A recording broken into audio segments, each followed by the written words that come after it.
স্থানীয়রা কাজ পাওয়া থেকে বঞ্চিত হচ্ছেন, কিন্তু বহিরাগতরা এসে স্থানীয় কারখানায় কাজ করছেন।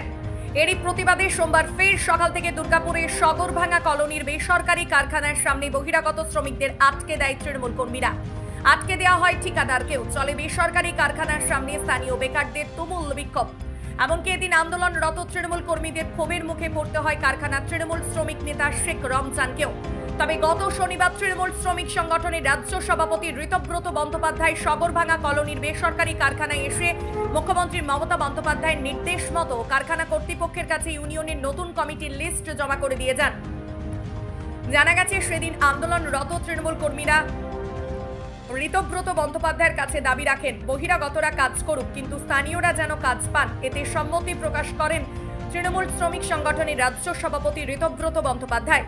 কিন্তু অভিযোগ উঠেছে, দিন দুয়েক আগের সেই প্রতিশ্রুতি উপেক্ষা করে ফের সোমবার বহিরাগত 5 শ্রমিক কারখানায় ঢুকতে গেলে তাদের আটকে দেয় স্থানীয় তৃণমূল কর্মীরা। এমনকি আটকে দেওয়া হয় ঠিকাদারকেও। আন্দোলনরত তৃণমূল কর্মীদের ক্ষোভের মুখে পড়ে কারখানার গেট ছেড়ে চলে যান তৃণমূল শ্রমিক ইউনিয়নের নতুন কমিটির জয়েন্ট সেক্রেটারি শেখ রমজান। তৃণমূল কর্মীরা এদিন পরিষ্কার জানিয়ে দেন, যতক্ষণ না তাদের দাবি মিটছে ততক্ষণ তারা আন্দোলন জারি রাখবেন। এরই সাথে দলের একাংশের নেতৃত্বের বিরুদ্ধে ক্ষোভে ফেটে পড়েন তারা। আমাদের আগামী শনিবার দিন আগের সপ্তাহে শনিবার দিনে আমাদের রাজ্যের প্রেসিডেন্ট ঋতব্রত বন্দ্যোপাধ্যায় স্যার এসেছিলেন এখানে গ্রাফাইটে একটা কমিটি করার জন্য। কমিটিটা হলো, কমিটি হওয়ার পর আমরা বাইরে ধরেছিলাম স্যারকে বললাম, স্যার আমাদের লোকাল ছেলে নিয়োগ হচ্ছে না, কিন্তু বহিরাগত লোক ডেলি ঢুকছে।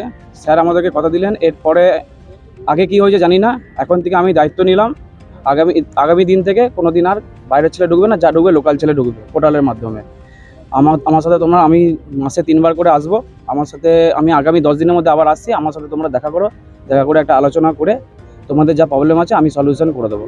কিন্তু তা সত্ত্বেও আজকে সকালে দেখছি আবার নতুন করে বাইরে থেকে 3 জন নতুন করে ছেলে ঢুকছে বাইরে থেকে, কিন্তু আমাদের নিয়োগ হচ্ছে না। কিন্তু কে ঢুকাচ্ছে, কার স্বার্থে যে গেট পাস হচ্ছে, ম্যানেজমেন্ট কার নির্দেশে গেট পাস করে দিচ্ছে বাইরের ছেলে? ইউনিয়ন এখন তো বলছে আমরা নতুন দায়িত্ব পেয়েছি, কালকে ছুটি ছিল, আজকে আমরা জয়েন করেছি, আমরা কিছু জানি না। কিন্তু আমাদের তো বলার বক্তব্য একটাই যে হ্যাঁ, আজকেও বহিরাগত ঢুকেছে। 5 জনের মধ্যে 3 জন ভেতরে ঢুকে গেছে, আর বাইরে 2 জন আমরা ধরে রেখেছি। ধরলাম, ওরা কিছুই বলতে চাইছে না। ওরা বলছে আমরা আসছি, কাজ আছে বলে বেরিয়ে গেল।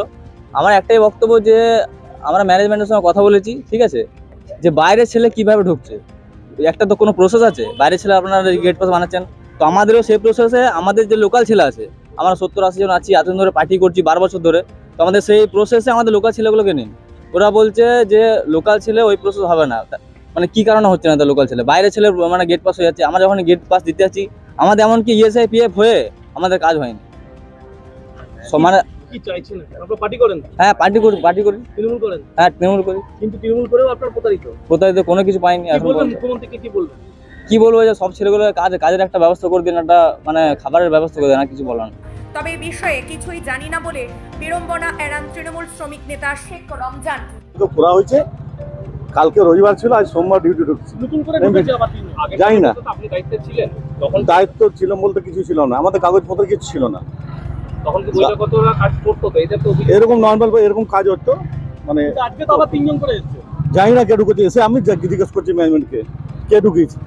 আর তৃণমূল শ্রমিক সংগঠনের রাজ্য সভাপতি ঋতব্রত বন্দ্যোপাধ্যায় আগে জানিয়েছেন যে যারা তিনি স্থানীয়দের পক্ষেই, সেই জন্য মুখ্যমন্ত্রী শ্রমিক পোর্টাল করে দিয়েছেন। আজকে আমরা কমিটি জমা দিয়েছি, তো জমা দিয়ে বেরোবার পর স্থানীয় কিছু ছেলে তারা তাদের কিছু কথা বলেন।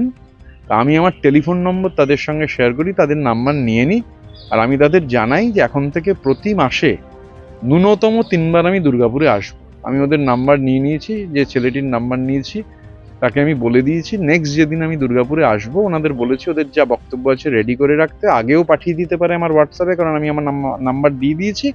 আর যদি নাও পাঠান, পরের দিন আসার আগেই আমি নিজে ওদের ফোন করে বসে শুনে নেবো পুরো। সেটা শুনেছি আমি, আমার শোনা কাজ।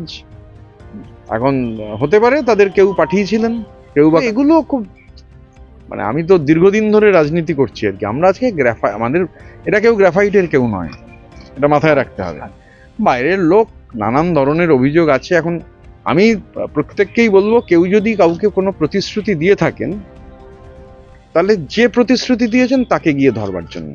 আর এই ঘটনাটিকে নিয়ে বিজেপির নেতৃত্বে প্রতিক্রিয়া প্রথম হচ্ছে গ্রাফাইট ইন্ডিয়া লিমিটেডের গেটে আজকে যারা তৃণমূল কংগ্রেসের ঝান্ডা নিয়ে আন্দোলন করছে বহিরাগতদের আটকানোর প্রশ্নে, আমি তাদের 200% সমর্থন করছি তাদের এই আন্দোলন।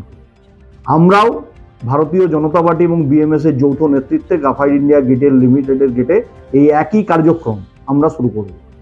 কারণ দুর্গাপুর পূর্বের বিধায়ক, রাজ্যের মন্ত্রী প্রদীপবাবু এবং পশ্চিমের আইএনটিটিউসি নেতৃত্বরা এই ছেলেদের দিয়ে পার্টি অফিসে বসিয়ে মিটিং মিছিল করাবে।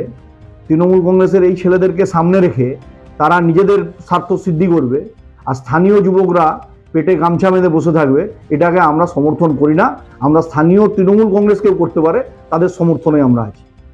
আমরা এটাই বলছি, যে সমস্ত নেতৃত্ব গ্রাফাইট ইন্ডিয়া লিমিটেডের গেটে বহিরাগতদের চাকরি দেওয়ার নামে 7 থেকে 12 লক্ষ টাকা করে নিয়েছে, যারা টাকা দিয়েছেন, যে নেতৃত্ব থেকে দিয়েছেন, তার কলার চেপে ধরুন, প্রয়োজনে আমাদেরকে লিখিতভাবে অভিযোগ দেন, আমরাও আপনাদের সাথে তার বাড়িতে যাব। টাকা চুরি করে এখানে শান্তিতে তাদের থাকতে দেবো না। আর ঋতব্রত বন্দ্যোপাধ্যায় যদি মনে করেন যে একজন হিন্দু আর একজন মুসলমানকে দিয়ে একটা কমিটি তৈরি করে দিয়ে অ্যাডজাস্ট করে দিয়ে চলে গেলাম, এটা দিয়ে গ্রাফাইটে শান্তি আসবে না। স্থানীয় বেকারদের চাকরি দিতে হবে। এই চাকরির ব্যবস্থা সুনিশ্চিত বাংলার মুখ্যমন্ত্রী মমতা ব্যানার্জিকেই করতে হবে।